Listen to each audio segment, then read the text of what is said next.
진짜로 제가 무릎에 상처가 되게 많아요. 저는 어릴 때 너무 뛰어노는 걸 좋아해요. 근데 저는 그런 생각이 들거든요. 아니 애들 다치고 까지면서 크는 거지. 제 와이프가 의사다 보니까 뭐 어디 조금이라도 다치면 막 전화 와서 난리가 나는 거예요. 어떻게 해야 돼요? 울면서 막. 근데 아니 그거 좀 하다가 닭발일 수도 있지 뭐 그거 가지고 안 죽어요.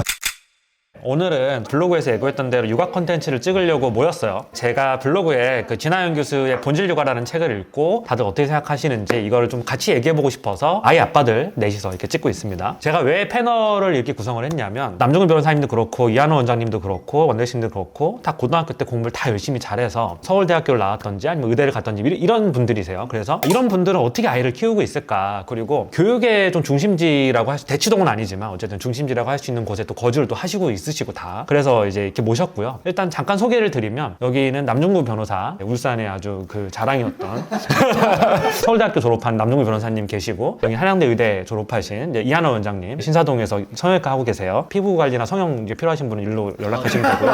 여기는 원더엑스님 서울대학교 졸업하셔가지고 왔는데 아이가 몇 살이죠 지금? 큰애가 이제 초등학교 5학년 됐고 둘째가 초등학교 2학년. 아 5학년이에요? 네. 형은 지금 아이가 저희는 어떻게... 둘이 고등학교 동창이기도 하고 네. 애도 사실 18년생으로. 그러면 지금 5살 딸 한 명 키우고 계시고 형은 아들 하나 키우고 계시고, 본질 육아를 읽고 어떤 생각을 하셨는지 이게 좀 궁금하고요. 결국은 이제 육아라고 하는 게 어떤 게 좋은 육아인지 그거에 대해서 어떻게 생각하시는지 일단 얘기를 해주셨으면 좋겠어요. 저부터 하는 것보다 항상 모든 이 책에 대한 정리와 뭔가 시간을 확보하려는 말씀처럼 약간은 육아의 교과서 같다는 생각이 들었는데, 부모의 마음가짐에 대해서 얘기해주는 부분들이 있는 것 같아요. 그래서 부모의 자존감이 중요하다는 부분들도 있었고, 뭐 자녀를 키우는 목적, 아이들이 훌륭한 잠재력을 가진 쌀이라 그러면은 물과 불의 조합으로 인내심을 가지고 밥을 끓임들이면 결국은 좋은 밥이 나올 거다라는 내용으로 얘기를 해주는 것 같고, 이론서이기도 한데 부모가 모범을 보이면 좋다는 얘기를 많이 해요. 어쩌면 저는 이 책은 미혼들에게는 약간의 자기계발서처럼 봐도 되지 않을까. 그냥 부모가 훌륭한 사람이 되고 자립심이 있어야 아이도 자립적으로 키울 수 있다는 얘기니까. 언제 봐도 훌륭한 네, 딱 1분 컷으로 정리했습니다. 네. 그러면 본인이 생각하는 육아의 본질이 무엇이라고 생각하시나요? 여기에서 언급한 책 기준으로 봤을 때는 아이가 자립심을 가지고 바다에서 스스로 항해할 수 있도록 한다. 되게 표현이 좋아요. 책에 항상 그런데 한 뎁스 더 들어가 보면 계속 생각을 더 하게 돼요. 예를 들면 자녀가 자립심을 가지고 큰다는 말은 어느 정도 공부도 잘해야 된다는 얘기고요. 어느 정도 사회성도 갖춰야 된다는 얘기고요. 그래서 자녀가 되게 티미한데 마냥 웃기만 한다 그래서 부모가 얘가 자립심이 있구나 이렇게 생각을 안 해요. 그래서 그 밑에 어떻게 하우투에 대한 얘기들이 사실은 더 붙어야 되는데 이 책은 거기까지는 없어요. 어떻게 읽으셨어요, 형은? 이상적인 내용. 딱 읽고 나서 정말 본질에 대한 것에 집중한 책이다. 이대로 하면은 과연 우리나라에서 키울 수 있을까? 좋게 표현을 해서 그 아이의 본질에 충실히 한다는 거지. 나쁘게 얘기하면 방치라고 할 수도 있거든요. 얘가 뭐냐? 난 공부하기 싫어. 나 놀고 싶어. 놀고 싶은 거를 계속 개발시켜줬더니 나중에 얘 공부를 하고 싶어. 막상 공부를 하려는 중학생이 됐더니 엄마 왜 나 공부 안 시켜줬어? 따라갈 수가 없어. 이런 얘기를 좀 주변에서 많이 들었어요. 아, 주변에서요? 우리 때는 밑바닥에서도 막 있다가 갑자기 정신 차려서 야 공부 한번 해보자 그러면 딱 올라갈 수 있는 그런 상황이었는데, 지금은 누구나 다 어렸을 때부터 공부를 하는데 거기서 낙오가 되는 애들만 딱 추려져서 그 위에 있는 애들이 공부를 잘해서 좋은 대학을 가는, 내가 원하는 학원을 가려고 해도 넌 실력이 안 돼서 학원조차도 못 가. 뭐 이런 사회가 됐다는 거예요. 그런 실제적인 거를 봤을 때는 이 본질 육아가 정말 이상적인 철학서적에 가깝지, 실제적인 육아를 한다라고 봤을 때는 약간의 괴리감이 있다. 그 자립의 어떤 전제 조건으로 좋은 대학을 보내야 된다라는 게 깔려 있는 거네요. 꼭 좋은 대학을 갈 필요는 없지만 어느 정도의 교육은 좀 필요하지 않을까. 밥짓기를 얘기를 했는데 사실 저는 애가 나왔을 때부터 아침밥을 계속 해주는. 아, 형 인스타그램 맨날 올리잖아요. 그런 거 그만 올리세요. 저는 라면도 못 끓여요. 근데 이제 밥짓기도 사실 되게 달라요. 전기밥솥에 그냥 편하게 하느냐, 냄비에다 밥을 하느냐에 따라 다르고, 쌀, 물, 불 이렇게 얘기를 했는데 좋은 쌀과 잘 불리는 게 중요하긴 하지만 제일 중요한 건 불이거든요. 이제 익는데 설익을 수도 있고 탈 수도 있단 말이죠. 근데 그런 표현은 별로 없이 이상적인 내용만 좀 나온 게 조금은 아쉽더라고요. 형은 어떻게 읽으셨는지? 일단 좋은 책이라고 생각했습니다. 안 읽은 거 아니죠? 안 읽어서 가져오신 거 아니에요? 저도 마찬가지로 지금 애를 이제 뭐 영어 유치원도 보내고 있고 수학도 시키고 이렇게 하고 있지만 항상 이제 드는 의문 같은 것들이 있어요. 이것의 끝은 어디일까? 학교나 성적이나 이런 거는 아니라고 생각하고, 물론 아까 얘기한 것처럼 사회에서 바라는 어떤 정도의 수준을 갖추는 건 당연히 중요하지만 우리가 그거의 끝을 어디로 볼 것인가로 했을 때는 사실 이 아까 자립이라든지 아이의 자존감이라든지 그게 근본이라고 저는 생각을 해요. 우리 애가 뭐 공부를 잘하든 못하든 이런 있는 거와 다른 문제로 그 아이가 내적으로 가져야 되는 것들이 있다는 생각이 들었고, 그거를 좀 잘 짚어주지 않았나. 육아의 본질이 뭐라고 생각하냐. 그 아이가 요즘에 25, 30 정도 되겠죠. 그 정도가 되었을 때 이 사회에서 자기의 역할을 충분히 하고 내면이 좀 단단한 상태로 계속해서 행복하게 살 수 있게 만드는 게 아닐까. 이 책이 이제 사교육을 하지 말라 뭐 이런 내용은 아닌 것 같아요. 전 좋았던 게 뭐냐면 되게 이상주의적이고 좀 동의하지 못하는 것들도 되게 많았어요. 읽으면서 이거는 말이 안 되는데 라고 생각하는 것들이 있어서, 예를 들어서 뭐 다중지능 이야기를 할 때 뭐 언어라든가 이제 수학적 어떤 논리적 사고와 더불어서 뭐 음악이라든가 자연주의라든가 이런 여러 가지 지능들이 있는데 우리는 측정 가능한 이런 거에 너무 포커스를 두고 사회에서 여기다 너무 보상을 많이 하려고 한다. 근데 다른 지능도 굉장히 중요한 거 아니냐라고 이제 이야기를 하는 건 좋은데, 실제로 언어 그리고 논리, 수학 이 사고가 되게 중요하거든요. 실제로 이걸 잘하는 친구들이 딴 것도 잘할 확률이 되게 높다라고 저는 생각을 하거든요. 사회에서 필요한 걸 잘해야지 어쨌든 사회적으로 되게 높은 성취를 할 수 있는 거고, 그렇잖아요. 사실 뭐 웹툰 작가들도 최근에 되게 잘 되는 작가들도 많고 이런데 10년 전에 이제 이 작업을 했으면 이 정도 돈을 절대 못 벌었을 거란 말이지. 다 운대가 맞아야 되는 거지만 사회가 굉장히 빠르게 변하고 있고, 그 변하는 사회에서 어떤 재능이 필요할지는 아무도 몰라요. 여태까지 우리 산업사회의 패러다임으로 우리는 살아왔잖아요. 산업사회와 어떤 정보화 혁명, 이 패러다임으로 살아오다가 앞으로 우리가 살아가야 될 사회에서 우리 아이들이 어떤 재능을 갖춰야 되는지는 아무도 모른단 말이에요. 그러니까 운이 되게 많이 좌우를 하는데, 그래도 언어, 논리, 수학적 재능, 앞으로 살아갈 미래에도 이게 굉장히 인간이 굉장히 중요한 지능이라고 생각을 해요. 문명사회를 이루는데 굉장히 중요한 지능이고, 그렇기 때문에 이거를 우리가 더 중요하게 생각할 수밖에 없고, 이런 부분들은 조금 동의가 안 됐고요. 동의가 많이 됐던 거는 뭐 사교육을 얼마나 시킬 거면, 아니면 뭐 이제 각자의 재능이 다 있으니까 그걸 다 키워주면 된다. 근데 그랬다가 형이 아까 말씀하신 대로 중학교, 고등학교 갔는데 왜 나 공부 안 시켰어요? 뭐 이런 얘기가 나올 수 있잖아요. 근데 그런 것보다 진화영 교수가 포커스를 맞춘 건 그런 건 것 같아요. 부모들이 사교육을 시키고 뭐 지나친 경쟁사회에 아이를 밀어넣고 이렇게 사는 동안 육아의 본질을 잃어버리고 있다는 걸 계속 짚어주기 때문에, 과연 우리가 아이를 왜 이렇게 키우고 있나에 대해서 한 번 더 좀 돌아보게 됐고, 자립이란 무엇인가에 대해 생각을 좀 많이 하게 됐어요. 제 개인적인 경험 딱 하나만 얘기를 하면, 저 같은 경우는 그냥 국립초등학교를 나왔어요. 중학교도 그냥 군대 나왔고, 고등학교 때 그냥 제가 자퇴를 해서 검정고시를 받아 대학을 간 케이스고, 제가 좀 살고 싶은 대로 좀 살고 하고 싶은 걸 하면 좀 살았는데, 제 친동생 같은 경우 완전 반대의 길을 갔었어요. 그리고 굉장히 교육열에 막 시달려 살았고, 과외도 엄청 많이 받고 이렇게 살았어요. 저보다는 대학을 못 가긴 했는데 어쨌든 괜찮은 대학을 갔고 했는데, 어떻게 보면 교육에 인풋을 많이 쏟아부었는데 아웃풋이 굉장히 안 나온 케이스라고 할 수도 있어요. 근데 자립이라는 단어를 봤을 때 부모님이 없으면 정말 단 하나도 앞으로 나갈 수 없는 그런 상태가 돼버린 거예요. 그래서 이런 걸 보면서, 아, 이렇게 시키는 게 어떤 사람에겐 되게 좋을 수 있으나 어떤 아이에겐 되게 안 좋을 수 있구나라는 생각을 되게 많이 했어요. 근데 우리나라의 가장 큰 문제점은 모든 아이들 다 그렇게 시킨다는 거고, 모든 부모들이 자기 아이가 영재라고 착각하고 있다는 거고, 아이를 다 스카이를 보내려고 한다는 거죠. 한 10년 전부터 나오는 뉴스들 보면은 애가 대기업에 원서를 넣었는데 엄마가 전화. 그건 좀 심하지 않나? 그런 사람이 있나요, 진짜? 저희가 트레이닝이 엄청 힘들거든요. 레지던트 때 도망가는 경우들이 있어요. 당직 중인데 너무 힘들어. 내가 일을 안 했을 때 깨질 게 두려워. 그러면 이제 도망을 가요. 아침에 출근하는데 다 빵꾸가 나 있고 사람이 없어. 대박 난리가 나는데, 제가 치프 때도 너무 이 일이 힘들어서 도망을 간 후배가 있었는데, 연락이 오면은 그 친구가 직접적으로 연락을 받아야 되잖아요. 우리가 열려 있으니 좀 돌아오면 다오 이렇게 얘기를 하거든요. 근데 문제는 그 이후에도 자기가 연락을 받고 엄마가 연락을 용서해 주십시오. 받아주세요. 아니, 엄마가 그걸 연락하는 게 말이 서른 살 되지? 아닌가요? 넘죠. 그래서 도망가고 난 이후에 컨택을 걔랑 해본 적이 없어요. 다 엄마랑만 컨택을 했어요. 공부는 잘해서 의대는 간 친구잖아요. 또 성형외과는 공부를 못해서 가는 수 있는 과는 아니거든요. 의대 얘기가 나왔으니까 하는 말인데, 요즘에는 형 97학번이잖아요. 근데 97학번 때 의대를 가는 것과 지금 시대 의대 가는 거 완전 다르대요. 지금 시대 의대 가는 게 훨씬 힘들다 그러더라고요. 근데 최근에 제가 이제 이렇게 얘기를 좀 들어보면, 제가 아는 어떤 커플이 있어요. 형이랑 나이대가 좀 비슷해요. 이분도 의사예요. 의사시고, 그리고 아버지도 의사셨어요. 그러니까 이제 할아버지 때가 의사인 거죠. 어떻게 해서든 이 원장님을 의대를 보내려고 부단히 노력한 집이에요. 근데 사실은 공부를 형처럼 잘하진 못해서 안 좋은 의대를 좀 나왔어요. 어떻게든 의사를 만드니까 80년대생이나 70년대생들의 패러다임에서는 의대를 나와서 의사가 되면 그래도 평균보다는 훨씬 잘 사는 그런 패러다임이었잖아요. 그러니까 이 사람도 평생을 대치동에서 컸고 뭐 삼수까지 해서 막 의대를 갔단 말이에요. 하니까 내 자식도 그렇게 해야겠다. 이분 눈에는 의대밖에 없는 거예요. 막 7살, 8살 이때부터 오로지 의대를 위해서 대치동에 사는 거예요. 제가 그랬어요. 아니, 우리 아이가 본격적으로 사회에 나가가지고 돈을 벌고 이제 사회인으로서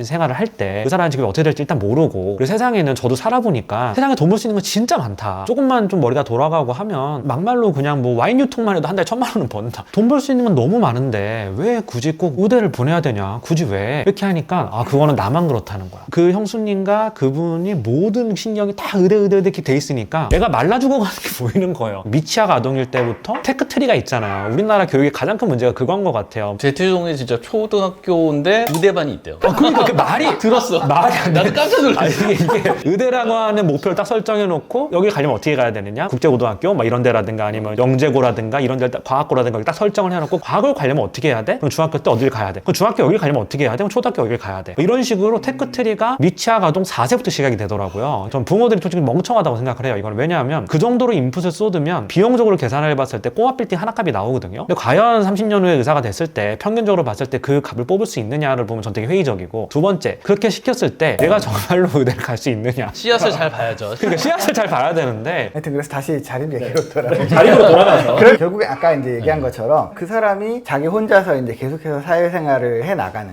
물론 이제 감정적으로나 가끔은 이제 재정적인 서포트가 필요할 수는 있지만 기본적으로 자기를 자기가 이제 계속해서 늙어 죽을 때까지 할 수 있는 게 자립인데, 근데 그거를 빠뜨리는 집들이 우리 때도 있어서 지금 더 지금은 많죠. 조금 더 많지 않나. 왜냐면 제가 애를 공부를 시켜보면 공부라는 게 원래 하다 보면 재밌잖아요. 너무 죄송합니다. 아니 솔직히 재밌어요. 서울대 법대 선생님이 그런 얘기 해도 돼요. 동의가 잘 안 돼 지금.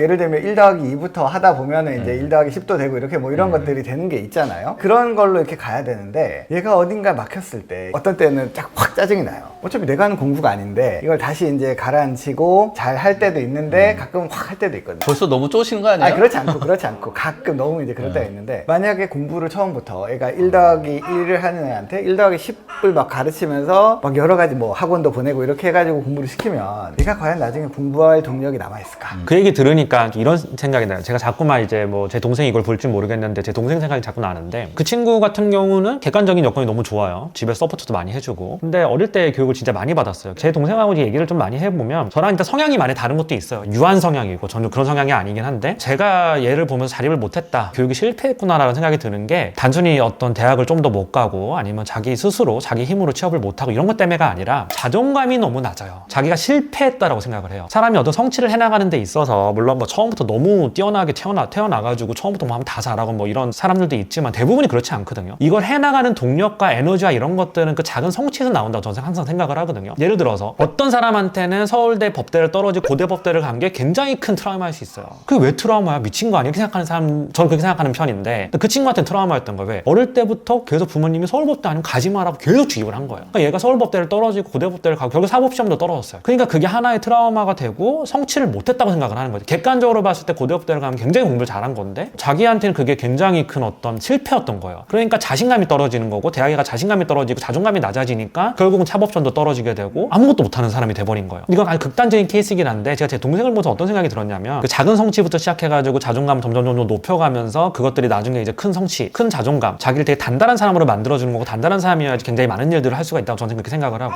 그리고 에너지의 어떤 시너지가 난다라고 생각을 해요. 근데 한번 자기가 실패했다라고 생각을 하고 나는 안 된다라고 생각을 하니까 객관적으로 봤을 때는 괜찮은 대학을 갔고 괜찮은 성취를 했다라고 볼 수도 있는데 거기서부터 꺾여버린 거예요. 그러니까 대학에 가서도 아무것도 안 하게 되고 더 뒤처지게 되고, 그러다 보니까 자꾸 저랑 비교하게 되고, 그러다 보니까 얘는 나는 그냥 부모님이 해주는 것만 하고 살아야지, 이렇게 딱 돼버린 거예요. 27인데. 오히려 이 책에서 그 해답을 좀 주는 것 같아요. 그러니까 좀 전에 터보님은 성취를 통해서 사람들이 배운다고 했지만, 이 책에서 나오는 거는 실패를 통해서 사람이 배우고 나아가라는 게 있었거든요. 보통 실패를 못 견뎌서 좌절하고 무너진 게 아니라 거기서 하나씩 배우라 그러면서 내가 어느 정도 소화시킬 수 있을 정도의 실패를 경험하면서 속으로 단단해져서 계속 밀고 나가는 게, 그게 또 자존감 강한 사람이 되는 길 중에 하나인 거고, 이 책에서 저도 그것만 읽었을 때 반대가, 그러면 성취를 통해서도 사람이 배우면, 우리가 스몰 석세스를 통해서도 배운다 그러면 두 개를 같이 하면서 정반합으로 배울 수 있는데, 여기는 이제 주로 실패한 사람들을 주로 상담을 했던 선생님이고, 본인 입장에서는 아동심리 상담을 많이 했고 본인의 임상 경험을 통해서 책을 쓰다 보니까 이제 이 얘기를 했을 것 같아서, 작은 성취를 통해서도 배우지만 뭔가를 망가졌다 했을 때 그대로 그냥 좌절하는 게 아니라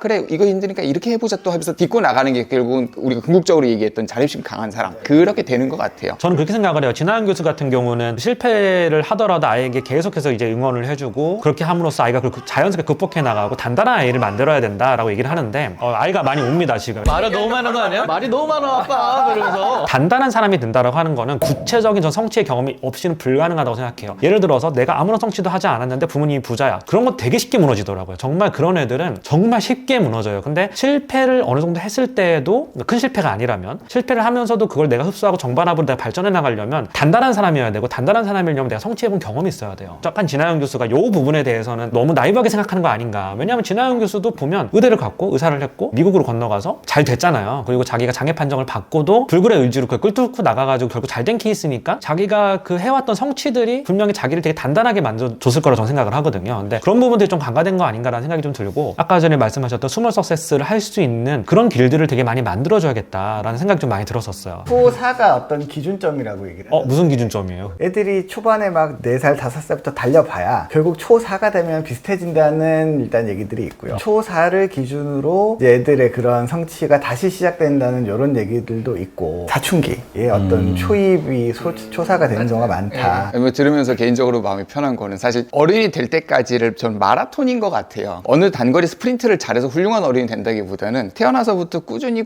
이제 애가 가면서 어느 단계를 지나가면서 어느 정도로 잘하고 있구나, 또래랑은 어떻게 지내고 있고 얘는 어떻게 성취를 하고 있고 있는 게 저는 어찌 보면 랩 타임의 기준으로 자꾸 보게 됐었는데 최근에 조금 이제 마음이 편해졌다고 생각하는 게 애들이 잘 자라고 있고 얘네들은 자기가 어른이 돼도 여기 나오는 괜찮은 어른이 될 가능성이 높아진 것 같다는 생각을 조금씩 하게 돼요. 그게 몇 가지의 디멘전이 있는 것 같아요. 뭐 아까 얘기하셨던 언어 수리적 지능의 측면도 있고 대인관계에 대한 부분도 있고 본인의 가치관에 대한 부분도 있는데 언어 수리 능력이나 이런 거는 애가 공부하는 거랑 거기 학원 선생님이랑 많이 얘기를 해보면 그래도 조금 이게 답이 나와요. 그리고 애들이랑 같이 지내는 부분은 그 또래에 있는 엄마 아빠들이랑도 얘기해보고 아니면 친구들 모임 있을 때 가서 보면 얘가 여러 명 사이에서 혼자 그냥 겉도는 애도 있고요. 별로 한 거 없는데 여러 명 모여있는 애도 있고 이 경우가 나중에 후자에 갔을 때도 중학교 고등학교 때도 이제 대인관계를 잘 끌어나가는 마지막 가치관이 제일 어려운데 부모가 진짜 얘기를 많이 해줘야 되는 것 같아요. 그래서 저는 이 책에서 좀 공감했던 포인트가 몇 개 있었는데 엄마가 모범이 돼야지 아빠가 모범이 돼야지 애가 된다. 부모가 먼저 아이들과 얘기하면서 어떻게 하면은 그 가치관을 심어줄 수 있지 이런 고민을 하는데 그 책이 딱 거기를 긁어준 것 같아요. 생각해보니까 저희 4명 전부 다 일을 하고 있고 형수님들이 다 일을 하고 있어요. 약간 맞벌이란 말이죠. 어떤 식으로 배분을 하는지 좀 궁금해요. 다. 말 잘해야 되는데 그러니까 편하게 구라치면 안 됩니다. 저보다 나으니까 저는 지금 가족이 다 와 있어요. 상당히 많은 부분은 사모님께서 담당하고 계시죠. 등원할 때까지는 제가 이제 하고 저는 약간 출근 시간이 조금 자유로우니까 그 이후에가 이제 하원할 때부터 잘 때까지 대부분 이제 저희 와이프가 애를 케어하고요. 카테고리로 나누면은 저는 그래도 이제 애와의 어떤 애착이나 이런 것에 대해서 조금 더 신경을 쓰고 애가 이제 어떤 생각을 하고 있는지 이런 거를 맨날 보는 사람 말고 가끔 보는 제가 캐치하는 경우들이 있거든요. 그런 것 좀 이제 케어하고 저는 사실상 제 와이프가 외국에서 일을 하고 있고 독박 육아인데 출퇴근하시는 이모님이 계시고 오늘 같은 주말은 우리 장모님이나 어머님이 와서 좀 도와주시고 영어 유치원 보내고 계시죠? 동창이에요. 어쨌든 우리 딸이 태어나서부터 아침밥은 내가 다 해먹였어요. 그거를 이렇게 어렵다, 내가 뭐 대단한 일을 하고 있다는 생각은 안 하고 이 정도는 해야 그나마 애와 나와의 본딩이 조금 더 있을 것이다. 책에도 나오지만 이제 루틴을 좀 만들어라. 애와 나와의 루틴. 나는 아침에 일어나서 밥 해주고 옷 입혀주고 등원시켜주는 것도 나름 하나의 루틴이고 애와 교감을 잘 늘려야 되는데 그 루틴 중에 하나가 이제 안아주는 거. 커가면서 내 딸이 내가 얼마나 이렇게 잘해줬는지에 대해서 인지를 할까라고 이제 물음표는 가지고 있지만 그래도 그게 뼛속까지 잘 전달됐으면 좋겠다는 게 나의 생각이고 좀 화목한 가정이 잘 이루어졌으면 좋겠다는 게 저의 생각입니다. 저희 같은 경우 이제 저는 대기업이고 아침 일찍 출근하고 와이프도 외국계 기업이고 일찍 가요. 그래서 저희는 장인 장모님 도움을 받을 수밖에 없더라고요. 그래서 아이를 아침에 이제 맡겨놓고 저기서 처가에서 저희 집이 가까운 편이에요. 그래서 출근하면서 맡겨놓고 거기서 학교와 학원을 갔다 오고 이제 시간의 양과 질이 다 중요하다는 생각을 하는데 양의 측면에서는 어쩔 수 없는 것 같아요. 많이 놓을 수 없다 그러면은 같이 있을 때 밀도를 어떻게 할까 고민이고 이제 아이들이 학생이고 학원을 다니고 숙제를 하고 하다 보니까 그 숙제를 같이 봐주는 게 부모의 몫이 이제 되는 게 첫 번째고요. 드디어 이제 모르는 문제가 나오기 시작하더라고요. 예. 빨리 오네요. 생각보다 빨리 왔어요. 예. 잘 때 이제 같이 옆에서 얘기해 주는 거. 저 되게 인상 깊었던 게 여기 나인원에서 제가 혼자 책을 읽고 있었는데 어떤 아버지랑 아들이 왔는데 아들이 한 초등학교 5학년 정도 딱 된 친구였어요. 근데 아버지가 미국 주식 같은 걸 분석을 하면서 개발 이야기를 하는 거예요. 이거 프로그램 어떻게 만들었고 무슨 언어를 쓰고 그거를 설명해 주는데 아들이 그 옆에서 하고 있더라고요. 아들하고 아버지랑 같이 커뮤니티 앉아가지고 이거 하고 있는 거. 근데 나도 아버지가 되면 좀 아이에게 그런 걸 많이 가르쳐 줄 수 있는 아버지가 돼야겠구나라는 생각이 좀 들었고요. 이걸 왜 물어봤냐면 이건 좀 예민한 걸 수도 있는데 사실 육아라고 하는 게 뭐 대한민국 저희 다 맞벌이잖아요. 근데 맞벌이임에도 불구하고 대부분 이제 그래도 여성분들이 더 많이 육아의 어떤 부분을 담당하는 경우가 일반적으로 많잖아요. 근데 여성분이 노동시장에서 좀 쉬었다 일을 해도 다시 진입할 수 있을 정도의 뭐 어떤 스펙이라든가 아니면 전문직 자격증이라든가 이런 게 있으면 크게 문제가 안 되는데 경단녀 때문에 굉장히 또 사회적으로 이슈가 많잖아요. 그 아이를 포기하는 지금 출산율이 세계 최저 수준이잖아요. 홍콩은 되게 특수한 국가니까 실질적으로 우리나라가 전 세계 꼴찌더라고요. 제가 아까 전에도 이 촬영하기 전에 남중구 변호사 형하고 이제 그런 얘기를 좀 했었는데 대한민국이 객관적으로 막 스페인, 대한민국이 스페인보다 잘 살아요. 잘 살고 일본은 우리나라보다 GDP는 높지만 젊은 청년 세대가 일본의 청년보다 돈이 많단 말이에요. 연봉도 더 많이 받고 스페인 사람으로 태어나서 스페인 뭐 대학을 나오고 스페인의 대기업을 들어갔을 때랑 한국의 대기업 들어갔을 때랑 연봉 차이가 상당히 많이 나요. 한 2배 정도 나요. 대한민국에서 아이를 키우기 굉장히 힘든 이유가 무엇인가? 뭐 여러 가지 이유가 있겠지만 경력 단절의 문제도 좀 심각하지 않나라는 생각이 들어서 하는 또 질문을 또 드리면 저 같은 경우도 와이프랑 저랑 둘 다 일을 하고 있지만 저도 이제 어느 정도는 퇴근 이후에 또 다른 일도 좀 많이 하다 보니까 그 일들을 하는데도 시간을 좀 많이 썼거든요. 저 같은 경우는 퇴근이라는 개념이 별로 없어요. 야밤에도 이제 혼자 일을 하기도 하고 야밤에도 계속 미팅도 하고 막 이러니까 그런 개념이 별로 없긴 한데 어쨌든 간에 와이프가 아이를 좀 많이 볼 수밖에 없는 또 상황이더라고요. 또 이게 저는 그렇게 생각을 했어요. 합리적으로만 보면 예를 들어서 와이프의 연봉이 시터나 아니면 이제 산후도우미나 여기 나가는 비용에 나가는 비용 플러스 감시 비용까지 포함해 최소 2배가 되지 않으면 일을 할 필요가 없다. 저는 그렇게 생각을 했거든요. 그래가지고 그만두는 분들이 많더라고요. 그리고 아이를 낳고 키울 때쯤에 대부분의 이제 일반적인 여성분들이 직장에서 받을 수 있는 연봉이라는 게 다 뻔하기 때문에 전문직이 아닌 이상 그만두는 경우가 많은데 다 일을 하시잖아요. 그런 부분에 대해서는 어떻게 조율을 하시는지. 일단은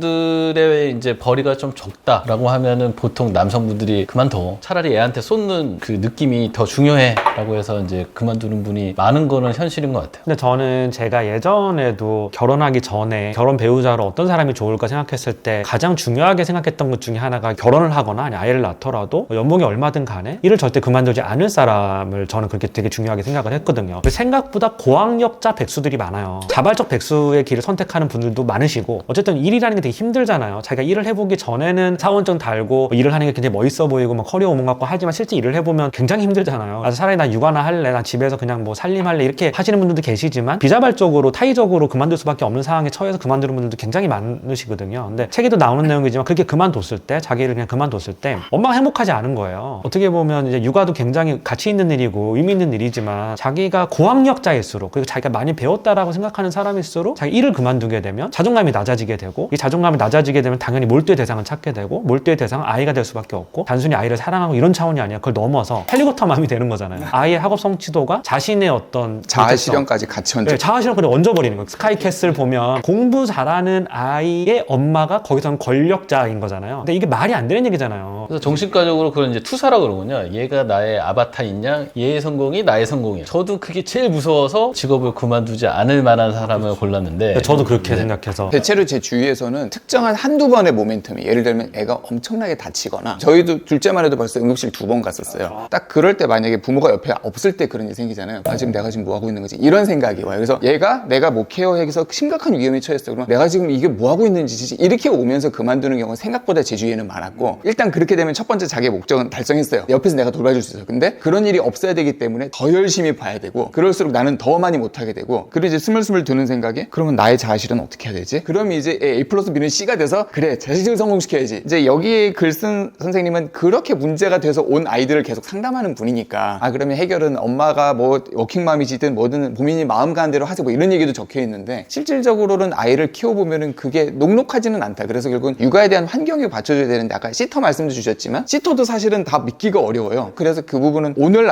내일의 결정이라는 문제는 아니라서. 근데 생각해보면 어릴 때 저는 좀 혼자 많이 컸어요. 제가 무릎에 보면 상처가 엄청 많아요. 까진 상처 아직까지도 있어요. 성형외과 가시면 좀 난데. 네, 제가 그때 의료 혜택을 생각을 못했습니다. 네, 제가 아, 지금도 가능하지 않을까요? 좀 어렵긴 한데. 저는 이제 최대한 이 책을 읽으면서 두 가지를 안 하려고 노력을 하기로 했어요. 라떼는 말이야 하지 말자. 공부를 좀 못하다가 검정고시를 봐가지고 이제 대학을 간 케이스라서 라떼는 말이야 이런 거 좀 하지 말자. 뭐 이런 게 좀 있고요. 그리고 저희 아버지가 좀 라떼는 말이야를 되게 많이 하시는 분이에요. 라떼는 서울대학교 앞에서 번데기 팔고 쌀장사 해가지고 사업 다 일으키고 했는데 뭐 니들은 편한 환경 이렇게 항상 제가 20년을 그 얘기를 듣고 자랐어요. 그러다 보니까 저도 야 나는 그거 공부 그렇게 해가지고 했는데 그거 왜 못해? 막 이런 식으로 좀 이렇게 생각을 하는 게 있어서 아 이거는 좀 아이한테 하면 정말 안 좋은 거구나 다짐을 하나 했고 어쨌든 저 때는 진짜로 제가 무릎이 상처가 되게 많아요. 저는 어릴 때 너무 뛰어노는 걸 좋아해요. 좋아해서 앞으로 아드님은 다치면 성형외과 빨리 보내는 아, 거예요. 네. 다시 오고 밑에. 축구를 또 좋아해가지고 방배중학교 축구부 주장 출신이거든요 제가. 축구도 너무 좋아해서 너무 많이 까지고. 근데 저는 그런 생각이 들거든요. 아니 애들 다치고 까지면서 크는 거지. 제 와이프가 의사다 보니까 뭐 어디 조금이라도 다치면 막 전화 와서 난리가 나는 거예요. 어떻게 해야 돼요? 울면서 막. 근데 아니 그거 좀 하다가 다 빠질 수도 있지 뭐 그거 가지고 안 죽어요 이렇게 생각을 하는데 이거 잘못된 생각인 건지라는 어떤 이 책을 읽으면서 좀 이렇게 했는데, 요지는 뭐냐면 요즘 부모들이 이제 아이를 많이 안 낳는 시대고 경제적으로 좀 풍요의 시대에 살고 있잖아요. 제가 어릴 때에는 저희 집이 진짜 못 살았어요. 그러다 보니까 좀 아이를 그냥 풀어놓고 그냥 키우고 다치면 엄마가 소독약 하나 발라줘 이러고 컸단 말이야. 저 여기 상처 보면 여기 강아지한테 물린 자국이 있어요. 내가 초등학교 4학년 때 물린 거예요. 이런 것도 제가 물린 다음에 어떻게 하지 하다가 제가 약국 가가지고 제가 이거 발랐어요 소독약을. 광견병 약 하나 먹고 막 그랬는데, 올바른 건 아니지만 요즘 부모들이 너무 아이한테 이렇게 돼 있는 거 아닌가. 근데 우리 넷은 다 그렇게 안 자랐잖아요. 거기다가 우리는 울산 출신이라서 그게 라떼. 더 그게 라떼야. 그렇군. 그게 라떼군요. 자막 크게 넣어주세요. 그게 라떼.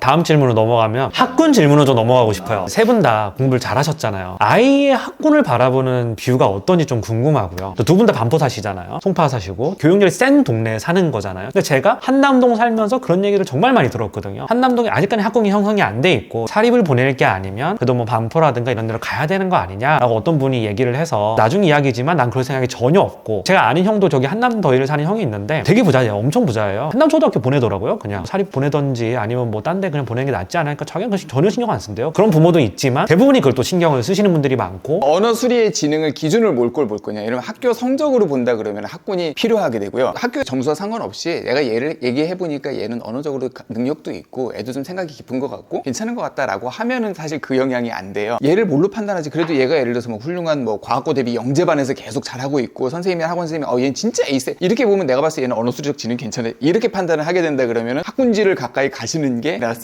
사실 개인 차이예요. 그러면 학군지를 선택하신 거예요? 저도 사실 대치동에서 계속 초중고 나와서 결국은 대학 간 케이스라서. 아, 대치동 키즈. 예, 지금 보면은 휴문고가 다 지금은 의대를 보내지만 그때는 스카이를 다 보냈으니까 친구들이 다 가 있단 말이에요. 저 같은 경우는 이제 40대가 되고 저도 회사에서 조직을 작게나마 맡아서 운영을 하고 해보면 결국은 네트워킹이 필요할 때 모르는 사람을 찾아가는 거랑 저쪽 업체 대표랑 바로 연결되는 거는 사실은 질이 달라요. 저처럼 그냥 여러 사람들 만나는 일에서 사회생활을 계속 한다 그러면은 그런 것도 플러스가 되니까. 저는 학군이라는 개념으로 보진 않았지만 지역을 고른 이유는 저는 바닷가에서 자랐거든요. 이제 그때만 해도 방화진 중학교는 길 가다가 삥 뜯기는 게, 왜냐면 등대 저기 안쪽에 있어 중학교가. 길 가다가 삥 뜯기는 게 일상이었다고 하더라고요. 하여튼 이제 그때 만났던 분들 중에서 사실 뭐 훌륭한 분들도 많아요. 그때 그 생활을 했을 때 느꼈던 어떤 뭐 위험이라든지 아쉬움 같은 것들이 많았었어요. 이게 표현이 좀 그렇긴 한데 사람들의 이제 일반적인 수준, 그런 게 저는 중요하다고 생각을 저 해가지고. 완전 동의해요. 네, 물론 네트워킹도 당연히 되는 거고, 그 당연히 이제 되는 거기 때문에 그런 것도 있지만, 기본적으로 우리 애가 이제 사는 동네 애들이 별나지 않고 위협적이지 않고 이런 게 사실은 제일 컸고, 나머지는 이제 그냥 제 욕심으로 회사도 가깝고 이러면서 온 거라. 근데 유치원 보내는 것도 사실 비슷했는데, 그 유치원이 물론 이제 좋은 데고 뭐 갈 수 있는 운이 돼가지고 이제 간 거긴 한데, 보내고 나니까 거기 있는 애들 다 똑똑하고 잘난 애들도 별로 없고 그런 게 좋은 거지, 사실 그 뒤로 어떻게 되는지는 애한테 달려있다고 저는 생각하고 있습니다. 그러면 학군에 갔을 때 아까 전에 말씀하신 대로 대치동에서 이렇게 열심히 돌리면 성실하게만 쫓아가면 갈 수 있다라고 말씀을 하셨잖아요. 아니요, 여기서는 갈릴 거예요. 왜냐면은 있다 보면 또 전혀 그렇지 않은 경우들도 여러 있어서. 근데 이제 원더익스님은 워낙 거기서 잘 하셨고, 근데 사실 전 원더익스님하고 얘기하면서 느끼는 게 뭐가 있냐면, 서울대를 나와서가 아니라 그냥 얘기하다 보면 머리가 좋아요. 단순히 그냥 좋은 직장이나 아니면 좋은 학교를 나와서가 아니라, 물론 서울대 나와도 허접한 애들 되게 많아요. 되게 이상한 애도 많고 그걸 아는데, 어떻게 보면 혼자 열심히 공부해서 머리 좋은 사람이 이렇게 크면 이렇게 성장을 하겠구나라는 그런 생각이 좀 많이 들었거든요. 어느 정도 좋은 대학, 물론 뭐 서울대 법대학 이런 거 좀 힘들겠지만, 우리가 어느 정도 좋은 대학, 서울에서 뭐 중상위권 이상은 어느 정도 과외 돌리고 학원 돌리고 하면 다 갈 수 있지만, 거기서 실제 사회에 나와서 퍼포먼스를 내려면 그렇게 잘하는 애들 좀 쉽지 않을 거라고 봐요. 정말로 부모가 시켜서 억지로 하고 막 끌려다니고 족쳐가지고 막 공부해가지고 대학을 간 애들이 대학에 가서 또 이제 다르게 눈이 트여있고 자기 생활 패턴도 달라지고 뭔가가 이제 깨달음을 얻어 잘할 수도 있겠지만, 그렇게 평생을 살아온 애들이 대학에 가서 경쟁력이 과연 있을까 싶으면 경쟁력이 정말 없거든요. 그런 친구들이 생각보다 굉장히 그런 대학에 나와서도 아무것도 안 하는 친구들 굉장히 많고, 그리고 생각보다 사회에 나와서 정말 되게 퍼포먼스가 떨어진 친구들이 정말 많아요. 그런 것들이 과연 그 대치동 교육이 옳으냐라고 하는 저는 항상 그 회의가 좀 있는 거죠. 제가 약간 독특한 경우라고 생각을 해요. 그러니까 회사에서 일을 해보면 이제 저희는 스카이 출신들이 많이 오고 공부머리와 일머리가 다르다는 건 만고에 질린 것 같아요. 그리고 진짜 일을 잘했는데 알고 보면 그냥 사실 서울 4년제 레벨만 어떻게 맞추고 면접 잘 해서 들어왔는데 일 진짜 잘해요. 그러면 세상에서 성공하는 사람들은 우리가 얘기하는 학군이나 아니면 이런 학력이랑은 또 다를 수 있겠다고 특이한 생각을 갖고 있고, 이제 아이들이랑도 얘기해보면서 받는 느낌은 성공의 기준이라는 게 객관적으로 뭐라고 얘기하는 건 조금 의미 없는 것 같아요. 예를 들어서 제가 저희 아이들한테 보고서 긍정적으로 느끼는 거는 해맑고 행복하고 감사함을 느끼는 거, 사소한 거에 행복할 수 있고 자기 생각을 스스로의 논리로 풀어낼 수 있으면 회사 갔을 때 거의 일머리를 쓸 것 같아요. 그런 씨앗이 보였을 때 저는 얘가 잘 될 것 같다는 생각을 하고, 또 하나는 이제 혼자 그렇게 치고 나가서 주위에 아무도 없고 고립무원으로 살 거냐, 주위에 친구들은 잘 데리고 다니냐를 봤을 때 둘 다 제가 생각했던 것보다는 잘 지내고 있는 것 같아요. 그러면 저는 얘네들이 나중에 학교는 어디를 나와도 괜찮겠다는 생각을 감히 조심스레 해보고. 형은 어떻게 생각하세요? 두 분은 서울대 나왔지만 저는 서울대는 못 나왔는데 의대니까 괜찮습니다. 의대니까 괜찮습니다. 왠지 매기는 느낌. 제가 어렸을 때 이제 본 문장 중에 하나가 되게 저는 머리에 남아서 그때 공부를 열심히 했거든요. 국적은 바꿀 수 있는데 학적은 못 바꾼다. 그런 말이 있어요. 내가 대한민국이 싫으면 미국 국적도 취득할 수 있고 국적은 바꿀 수 있는데 학적만큼은 맞거든요. 일단 고등학교 때 공부를 열심히 해서 좋은 학교로 가는 거는 열심히 노력할 만하다. 서울대 나와서 뿌듯하지 뭐 누가 싫어하겠어요? 그래서 최대한 좋은 학교로 가는 거는 서포트를 해주되, 못 갈 수도 있으니까 못 갈 때는 이제 의지가 있을 때 못 가는 거는 도와줘야 되는 거고, 의지가 없을 때 못 가는 거는 뭐 저도 어떻게 될까 되게 형은 어떤 경우는 얘 정말 내가 육아를 잘했구나 라는 생각이 들 것 같으세요? 만약 실패라는 게 있다면 자기 자신에 대해서 자존감을 가지지 못하면 혹시 그렇게 생각할 수 있을 것 같아요. 자존감이 없는 사람. 이제 여기 계신 분들 아시겠지만 저는 사실 별로 근거는 없지만 자신감이 대단하고 인정하는 바입니다. 긍정적으로 사는 게 진짜 중요해요. 근데 그거의 근원이 뭐냐면 어머니께서 지금 생각하면 사랑해 주셨고, 그 다음에 저는 아까 말씀하셨던 작은 성취들도 이뤄나갔고, 무엇보다도 되게 힘든 시기들이 있었는데 힘든 시기를 지나면서 이 힘든 게 생각보다 인생에 별게 아니라는 걸 깨닫고 나서는 되게 좋아졌어요. 근데 이제 우리 애가 만약에 그 정도만 되면 30대든 40대든 50대든 잘할 것 같고, 그래서 그렇지만 않으면 뭐 실패는 아니라고 생각합니다. 저한테도 좀 물어봐 주시면 안 돼요? 시계는 재면서 물어보는 거잖아요. 명확한 생각이 있어. 이렇게 크면 성공했다라고 생각하는 그 기준이 있는데, 교육이라고 하는 거의 본질이 뭐냐, 아이를 교육시키니까 이 사회에 자립시키는 거잖아요. 물고기를 잡을 수 있는, 남들이 잡아갈 것보다 더 좋은 걸 잡았으면 좋겠다 해서 교육비를 쓰는 거란 말이죠. 그러니까 이 사회는 경쟁 사회란 말이죠. 그러니까 아이한테 좀 더 좋은 무기를 주고 싶은 거죠, 부모들은 다. 그렇기 때문에 대치동이니 반푼이 막 가서 애들 막 쥐어짜고 과학고니 뭐니 이렇게 보내는 거예요. 근데 교육의 목적이라는 게 경쟁 사회고, 내가 이제 남들하고 비교했을 때 좀 더 이제 높은 지위를 점하고, 그리고 내가 더 잘 먹고 잘 살고, 이런 생각보다 그 내적 동기를 못 만들면 전 실패한 교육이라고 생각을 해요. 왜냐하면 저도 제가 어느 정도 조직을 관리하는 입장에서 있다 보니까 외적 동기로 동기부여를 할 수 있는 사람들의 유형은 딱 한정돼 있어요. 창의적이지 않은 일을 하는 사람한테 외적 동기가 잘 먹혀요, 사실. 예를 들어서 볼트를 잘 조여가지고 불량품 없이 생산을 하면 월 얼마 줄게, 아니면 너 이거 수학 숙제 뭐 구몬 수학 왔는데 다 풀면 내가 사탕 하나 줄게, 이런 식으로 외적 동기 위주로 부모들이 교육을 시켜요. 그리고 저희 아버지도 그랬어요. 너 대학에 가면 포르쉐 사줄게. 안 사줬어요, 결국은. 스카이 가면 사준다고 했는데 다른 좋은 차 사줬잖아요.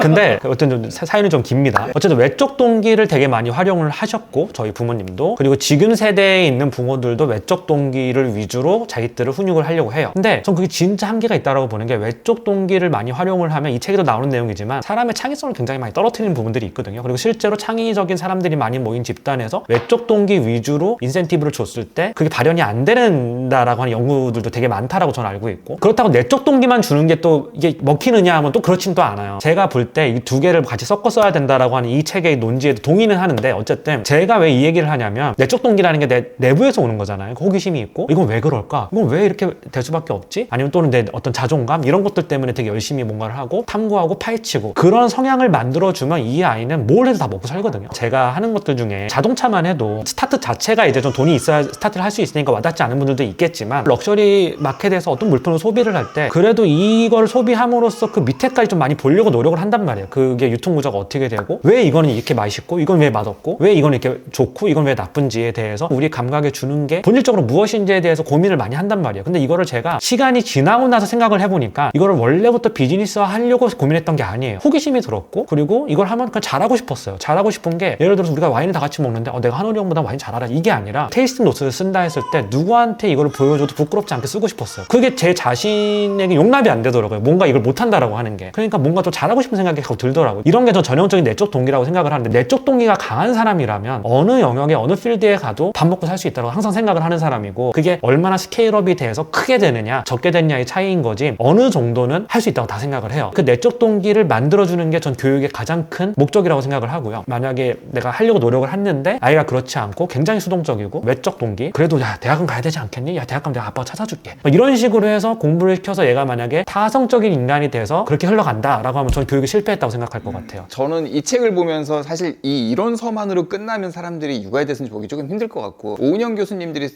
교수님 쓴 책들이 있는데, 저는 책보다는 그때 강연을 들어보니까 아이의 기질에 따라서 부모가 이렇게 대응해 주세요가 있어요. 그러니까 아이의 기질은 타고나는 건데 너무 예민한 아이도 있고요, 정말 다 알아들을 수 있는데 조금 시간이 걸린 아이도 있고요, 그냥 다 받아들이는 아이도 있는데, 부모가 똑같은 방법으로 접근하면 이 중에 한 명만 맞고 나머지는 실패하게 돼 있어요. 그 기질에 맞게 해줘야 아이도 행복하고 엄마도 아빠도 잘 자란다가 있어서, 그 부분의 내용이 더 덧붙지 않으면 이 이론서만으로는 아무리 무장이 돼도 아이를 잘 키우긴 쉽지 않을 것 같고, 그렇다 그러면 우리 아이가 어떤 기질이고 내가 어떻게 대응해 줬을 때 내적 동기를 극대화할까, 그러려 그러면은 여전히 공부는 더 필요한 것 같고. 저는 이게 가장 두려웠었어요. 아이를 낳을 때 여러 가지 리스크가 있어요. 애를 낳았는데 커 나가면서 신체적으로 장애 없이 커 나가는 건 정말 중요하죠. 첫 번째로 불행히도 이제 장애가 있다면 그걸 부모가 전 책임을 져야 된다고 생각하는 사람이긴 하지만, 어쨌든 없어야 나도 행복하고 아이도 행복하고, 두 번째로는 생각보다 아이가 똑똑하지 않을 수도 있다라는 리스크도 있어요. 그러니까 부모가 둘 다 학벌이 좋고 똑똑하다라고 해도 아이가 똑똑하고, 거기에 대해서 첨언을 하면, 제 친구도 서울의대 커플이 있거든요. 서울의대 커플이 애를 낳으면 당연히 공부 잘해야 되는 거 아닌가? 근데 그 스트레스를 애가 알고 있대요. 야, 니네 엄마 아빠 다 서울의대 나왔잖아. 그럼 너 공부 잘해야 되는 거 아니야? 이러면서 스트레스 엄청 받는다거든. 거기에 대한 사회적 편견, 그거를 나는 열심히 노력해도 아빠처럼 되게, 엄마처럼 하기 힘들 것 같은데 하고 해서 포기하는 경우가 있을 수도 있다. 그래서 너무 프레셔 주시면 안 돼요. 저는 프레셔를 주려고 하는 게 아니라, 아이를 낳기 전에 와이프한테도 얘기를 많이 했는데, 생각보다 똑똑한 아이가 나와서 우리가 가르치는 대로 많이 받아들이고 내가 생각하는 어떤 그 똑똑한 테크트리를 타가지고 자립하는 성인으로 딱 갔을 때 좋잖아요, 되게. 근데 그렇게 클 확률이 얼마나 되겠느냐. 부모가 공부를 아무리 잘하고 똑똑한 사람들이어도 아이가 그렇게 크지 않을 확률도 높다, 사실은. 0.1% 아이로 크길 바라는 거잖아요. 부모들은 다 0.1% 부모들이란 말이에요. 근데 그걸 어떻게 받아들여야 되느냐. 사실 이거에 대한 어떤 수양, 나의 포용력이 넓어지지 않으면 아이를 키울 때 굉장히 어떤 트러블이 많이 생길 것 같더라고요. 이거를 만약에 아이가, 제 와이프 같은 경우는 되게 따뜻한 사람이고 굉장히 그런데, 저는 사실 그렇게 따뜻한 사람은 아니에요. 조건부로 아이가 잘했을 때 아이를 더 사랑하겠느냐 라고 물어본다면 전 그렇다라고 대답을 했었어요. 사실 아이를 낳기 전에는. 아이를 낳아보고 고민을 좀 많이 하면서, 저도 제 인생에 대해서 돌아보면서 제 삶에 대해서 돌아보기 시작하니까, 아이가 꼭 내 기대만큼 쫓아오지 못한다라고 해도 이거를 인정해주고 내가 포용을 좀 해야겠구나 생각으로 좀 바뀌고 있거든요. 그게 부모죠. 그게 바뀌는 문제가 그 시간 지나면 이렇게 돼.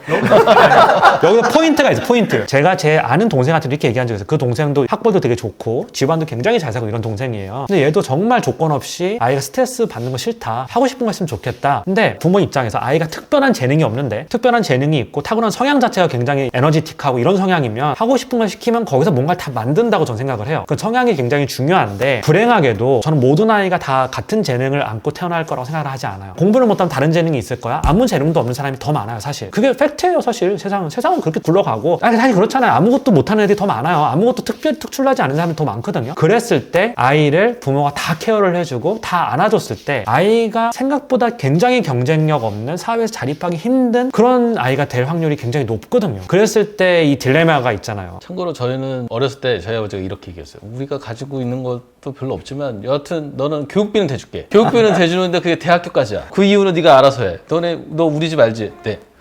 알아서 해.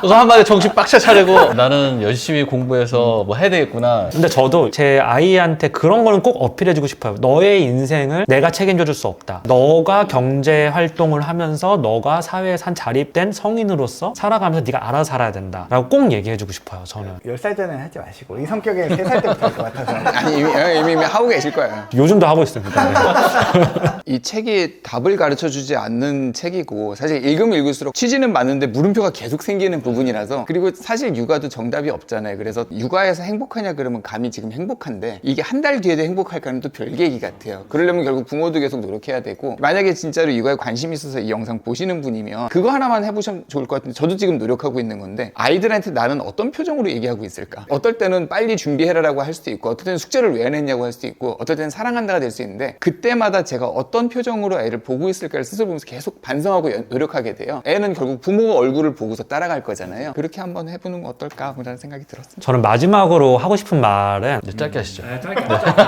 이 책을 읽으면서 그런 생각이 들었어요. 다 동의할 수는 없지만 아이가 나를 어떤 모습으로 볼까 이런 생각을 좀 많이 했어요. 내가 어떤 돈을 지금부터 더 많이 벌고 여기 사는데 여기 펜트하우스로 가고 이런다고 꼭 그게 아이가 나를 또 바라보고 이런 것도 아니거든요. 아이가 나를 어떤 아빠로 바라볼까라고 생각을 했을 때 그럼 나는 어떤 아빠로 비춰지고 싶을까? 나는 어떤 사람으로 아이에게 비춰져야 내가 만족을 할까? 결국 나도 아이가 행복하고 아이가 뭔가 나를 바라보는 눈빛이 굉장히 좋고 그리고 얘가 날 존경하고 이런 걸 원하는 거잖아요. 어떻게 보면 나에 대한 애착이거든요. 아이를 사랑하긴 하지만 나를 사랑하는 거거든요. 그거는. 그래서 내가 어떤 모습으로 나를 빌드업해가고 앞으로 어떻게 내가 더 커리어를 만들고 어떤 식으로 일들을 만들어가 나가야 될까 생각을 좀 많이 했어요. 부끄러운 인간이 되지 말자. 책을 더 열심히 읽어야겠다 생각도 많이 했고요. 전 나름대로 제가 또래에 비해서 책을 좀 많이 읽는 편이긴 한데 그리고 되게 게으름이 많고 드라마 보는 거 엄청 좋아해요. 저 어저께도 와이프가 넌 TV 없으면 어떻게 사니? 뭐 이러면서 그런 말도 하기도 했었는데 아 그래 아이가 나를 봤을 때 아, 우리 아빠 진짜 똑똑해요 라고 하는 그런 생각이 들 수 있게끔 갈고 닦아야겠구나 라는 생각이 좀 많이 들었습니다. 제가 제 친구들한테 얘기해요. 맨날 뭐 아이 뭐 교육 뭐 얘기하면 뭐 아 얘가 뭐 책을 안 읽는다. 야 너는 읽냐? 내가 이거든요.